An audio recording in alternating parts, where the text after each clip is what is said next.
Hi, and welcome back to our Introduction to Software Engineering class.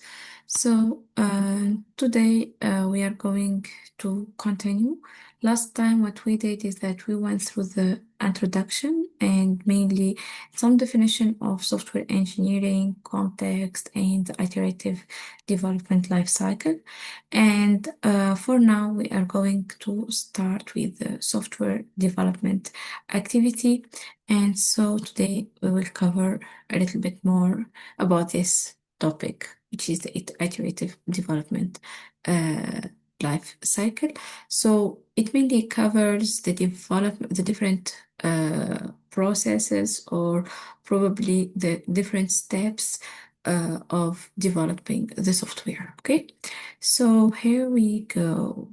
What we have in here, so in this table, this is what we call the software development activities or the life cycle of a software. And for the life cycle of this software, we have, I would say, 6 steps. The first one, so first of all, we have the requirement collection. So we need to collect expectations, as we previously mentioned, the requirements of the customer, and this is the general, in general, through several interviews with the customers. Okay, and then we try to make some analysis, and basically, in order to validate these requirements and in order to understand what are the real expectations and the features that are required by the customers. So this is the analysis phase. We need to analyze the requirements that we've previously collected in order to identify any potential inconsistencies. And then we have the design phase. And so we need to design these requirements and we have to answer the question, how? The question, how to actually decompose the requirements into probably some independent modules. And then after that, we need to move to or to translate that modules in terms of code. And we talk here about the implementation or the construction of the solution in software. Okay. After that, we have the testing phase or our test. We need to test our system. Means we need to validate the solution against requirements, making sure that it's working correctly as expected in the start. And after that, so then after being like having all these steps done, we are going to deliver the software finally. Of course, we may discover a lot of bugs and that has to be fixed by programmers later, of course. Again, it's not expected in the real world scenario to actually run these steps like as a sequence, not at all. Okay. So this is the classical software life cycle. And when we think about running these steps as sequence, that what we call in general the waterfall model. And so where in this kind of model, it's kind of an unrealistic model because everything is kind of frozen to early stages. I mean, like everything is kind of fixed, everything is rigid, and you cannot change it later. It is like designed to remain the same if you have to run it all these like activities. So here, if you have the requirement collections, and then you are, let's suppose, in the testing phase. From testing phase, you cannot come back here. So it's kind of you are taking a final decision on the steps, which is not really recommended, or which is not really the case because we need to keep updating things. So this is the classical cycle. This is now the iterative development model. So for this one, like we seen last time, we can go from like even implementation to analysis. We can go from requirement collections to implementation. We can navigate from testing we come back to the requirements collection and so on. So this is when we think about running the steps in sequence, it's not practical, and that's what like is really probably making a lot of problems and resulting in bad quality software. Now, if we think about this iterative solution, which is really practical, and in practice, maybe we go through this process. So this is mainly adequate to the real world solutions where we need to go back in steps. We need to go back and forth with your customers' expectation, and you can like navigate from one step to the other, or let's say jump. So mainly the if you, for example, are finalizing, then you're having a bug. You need to come back to the design stage maybe, and so on. So this like needs to support the new hardware platforms. This probably we can go for new programming languages, and we need to can discover new requirements. Everything can happen at every stage of this development process, I would say. So all of these things are actually important, as well as to manage in general. So how to manage, how to decide if we're going to move from this step to the other. So all this is important. And in practice, it's mainly about the progress we make for all these activities in parallel. Okay, so there is no sequential model.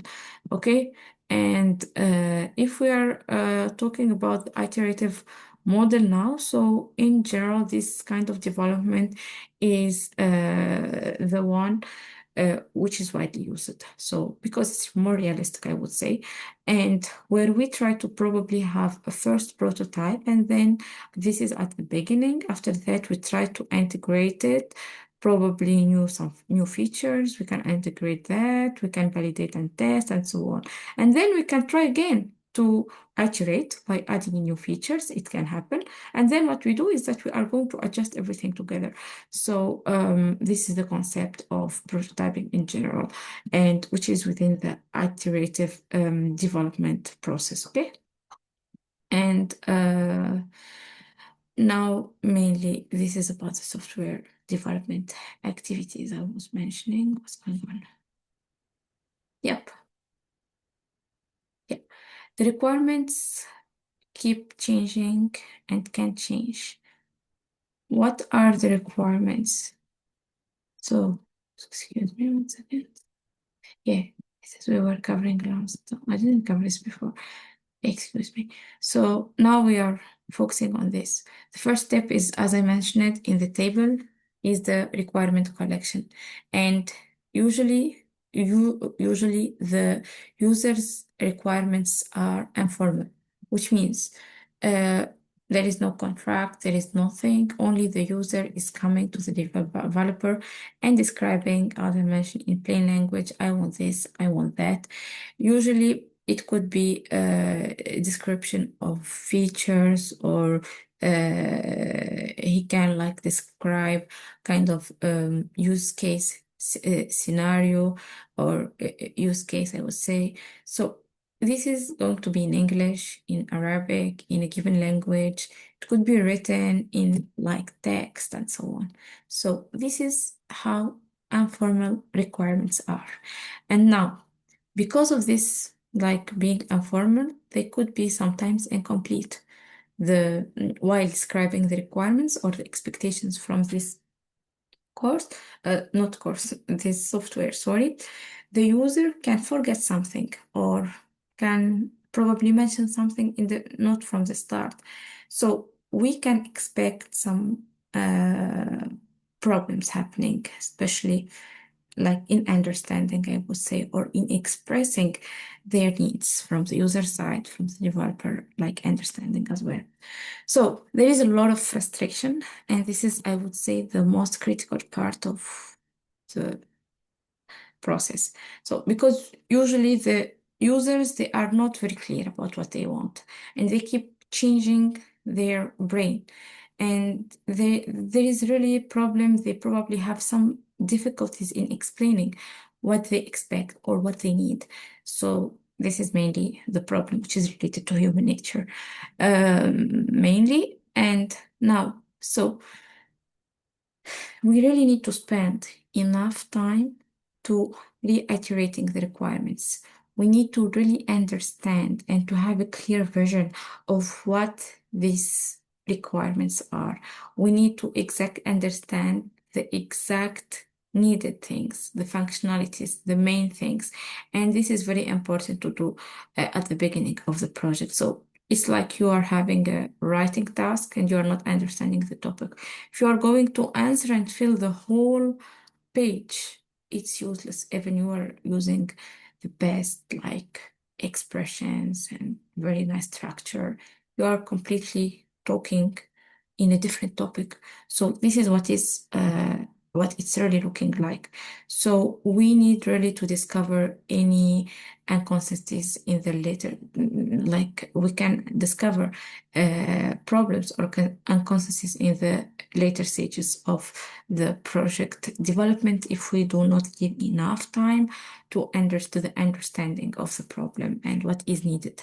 Okay, so of course these requirement I would say they keep changing, and they should in general they must change over time, and that is why probably you have never seen any software that has one version. So usually they have multiple versions or releases, and this basically means that it's developing and the quality is enhancing. Let's say more features are added. If you only find the one version, probably that software is nobody's using it probably.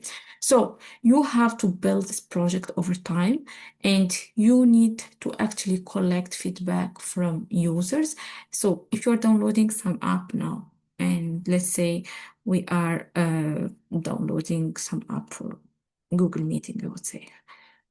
After using it, you can rate that app. Users, they give their opinion, and that matters. So from that ratings, we can understand and why these ratings are useful for future releases. So these could be taken into account or into consideration to ameliorate the refactored version of these like apps or code, sorry. So you need to actually collect the feedback, what you plan. You need to change it and do it in a prototype in a good way. And then at certain point, your product, you become stable. And then you do not need to spend on that anymore. You don't need to make any changes in terms of adding new features or adjusting the existing one. It's kind of you're reaching to the best, I would say, possible version of your like software. Okay, now what we have is that after mentioning that these requirements, they keep changing, we need to move. Okay, we're understanding requirements. We need to understand them really well. If they are changing, we need to take that into account for future versions of the software and so on. Now, once we have a clear understanding of the specifications, I would say, of the requirements, we need to move to the step of analysis. And it's this really very important. And this is in general kind of a contract between the company who is going to be developing the software and the customers. So after doing these interviews and having these documents, we have kind of to formalize it in set of specification that describe all these requirements. So we need to have it all like written in kind of specification. And there are some diagrams that we are going to cover later in the semester. And so these diagrams are going to express, for example, the use case diagram. You can find other diagrams. You will see there is, for example, for the analysis phase, functional analysis, dynamic analysis, and static analysis. So we will cover all this later in this course. After analysis step, we have the design. The design it is the process of specifying how specified the system behavior will be realized from software components. The results are the architecture and the detailed design documents. So this is what we can have, the output of the design phase. And you need actually to look at the design. It's very important. Look into your requirements, how they are connected to each other, which one may need to be aggregated together, like into one property model, which one. They are not probably aggregated together. Some requirements maybe. So you need to think about all this, and can be even having separated model and so on. So all the question they need an answer, and mainly you need actually to try to understand all of the dependencies. Probably there are some features that could be reused by multiple components, so you need to have a clear vision. So we don't need to have kind of clones of the code, repeated copies, I mean, where you have basically the same implementation many times used or repeated, I would say. No, you need really have to spend time on finding the best way to build the architecture of your system, okay? So this also we are going to dive into details of the design phase as well. And after that, once we're having our diagrams for the design finalized, like class diagram, they are there, we will just implement that, okay? And next, this is the implementation phase. And it represents basically the different activities of your software development, or let's say your coding phase. And finally, we have the testing phase, where you validate both your requirements and your implementation. And this phase is very important because it helps you reduce the number of errors that might be observed in the future. Okay, so now once we are done, we are not really done. It's not like you are having the code and it's there. You need to keep maintaining, as I said, it's a whole process. So you have the maintenance phase where you are there and you need to keep enhancing the quality or changing your system after it's deployed. So in this context, we can mention that there are three types of maintenance in general. So the first one is the corrective maintenance. It's coming from the word correct. So it's like the names indicate. So it's mainly you have to correct defect. So it's about fixing bugs mainly. The second one is the adaptive maintenance. And adaptive maintenance, it's mainly about adapting the existing solution to new platforms, which means like, for example, I have some code. I'm going to migrate it from using C++ to Java. So this is more adaptive methods. So you have to move from one platform to another one. And you can move maybe from one programming language, I would say, to another one. Or you can even move from one operating system to another one, and so on. So the last now, I would say type, it's the perfective maintenance. So the perfective maintenance, also as the name shows, is perfect. So we're trying to implement some new requirements, where we are trying to probably make your code perfect by doing some quality changes and so on. So this kind of what is expected at this stage, okay? Now this is all for maintenance. The maintenance activity, just to let you know, it just entails configuration and version management, and also like it's kind of updating features over time. We have version control, things like Git and so on. So also it includes all of these steps that are very important during the evolution of any software lifecycle. And I mean, maintenance, it's really important topic. That's why I'm putting more slides for this. So Maintenance is not for free, guys. So maintenance, it has cost, and it typically accounts for 70% of the full software costs. So see, so it's really costly. And you may think that developing the first version of the software is the most expensive. No, this is not right. But the reality is that the most expensive part, and this is very important to know, right? So is the maintenance, means after its release, after the like product deployment or release or first version, we need to keep maintaining it. This is because you will maybe receive a lot of feedback, as I was mentioning, the rating, for example, or his feedback you can listen even from interviewing users and so on. So this you need to must take into account in order to ensure that you can address their issues and their requests, and you can enhance the quality of your, I would say, software. Okay.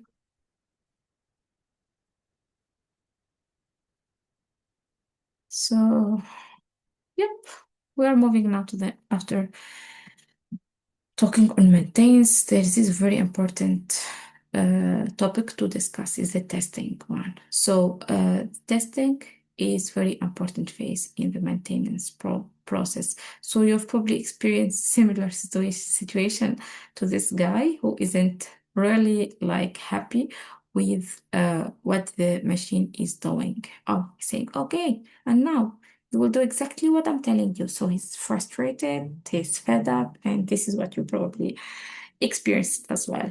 So when you're maybe experiencing this, maybe while trying to fix your code, because you're coding, you're expecting something, you're finding something else. What is this?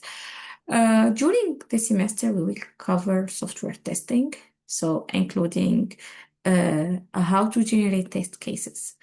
As part of the exercises, you will also work on GUnit. This will help you learn how to write and run like test cases. So mainly this is what we are going to do. And during your project also, you're going to try to generate test cases, and you're going to understand the basic techniques for software verification and validation. You're also going to analyze basically the basics of software testing techniques. Yep. Now let's take a concrete example. Okay, this is a piece of code. I would say it's like we have this public static int, and we have number. It's kind of numerating from 0, and it takes as input an array and so on. So let's see this simple example here. So, like you probably can face some errors in this case, some potential errors here you may need to detect. Okay, you can see in this program that it's just a function that you wanted to count. So it's just having int count here, and it's going to count the number of 0 in array or a vector.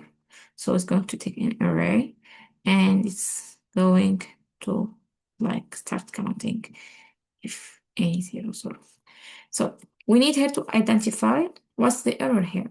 And this is in general done through what we call test cases. Okay, so what is the error here? I can let you maybe think of it. You can pause the video, you can think a little bit.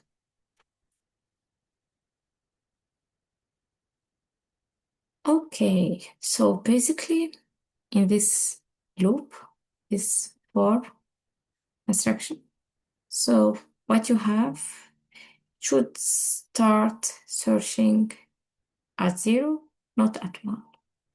Okay, so what we have, if I am giving the first test case, which is this array having 2, 7, 0. Now, in this case, if I'm running this input, basically this array on my function, the expected output is 1, and I have 1 in the actual. Okay. The second test case, probably it's if I can run another test here, and I can give the different array starting from 0 to 7. And here I can identify basically the error because of the actual 0 which is here, the first one. But the expected is actually having one. Okay, so these are just concrete examples of like testing. And whenever we have code and we can like have some problems in the code. So these problems mainly there is a high number of cases that can be leading to some bugs, to discovering some problems in the code. So I need to cover all your statements in your in your code, all your branches. You need to make everything as like clean as possible. So people use different terms. Maybe you will find people saying bug. Maybe you will find people think the same thing in different terms like defect, fault, problem, error, incident, anomaly, variance, failure, and consistency, product anomaly, product incidence, feature, and so on. So all of them mean basically the same thing. There is a problem, there is a bug. Okay. Now what we have here, we have in this slide, so the 500, this is a real like problem. Just try to so all this disaster, I would say.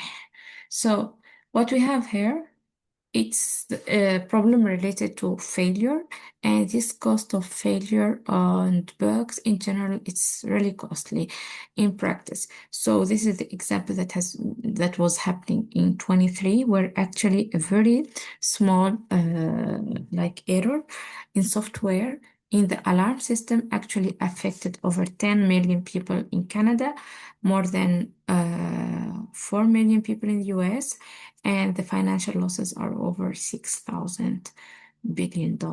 So that shows how important is actually the testing of your software. See? So we need to be really careful because it can cost a huge like amount.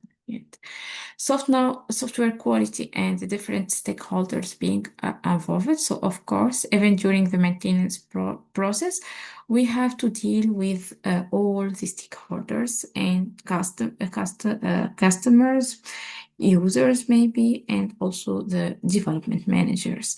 They are all engaged within the general process. So when now dealing with quality, our software quality, which is ensured thanks to maintenance. So when dealing with software maintenance in general, we can have some short-term goals, and these goals can be like delivering a good prototype to users. From the beginning, from the start, we need to be like specific, and like these are kind of short-term goals. But there are also long-term goals, such as quickly fixing bugs. Bugs can show up in the future, but we need to be quick in fixing them and also detecting them and optimizing the execution, among other improvements and so on. Okay. So this is all mainly for today, and I would say thank you for your attention. This is the content for this week. The textbook mentioned in the syllabus mainly cover these like steps. So for those who are interested in reading things I'm mentioning in the syllabus, like what chapters that could be, I would say, you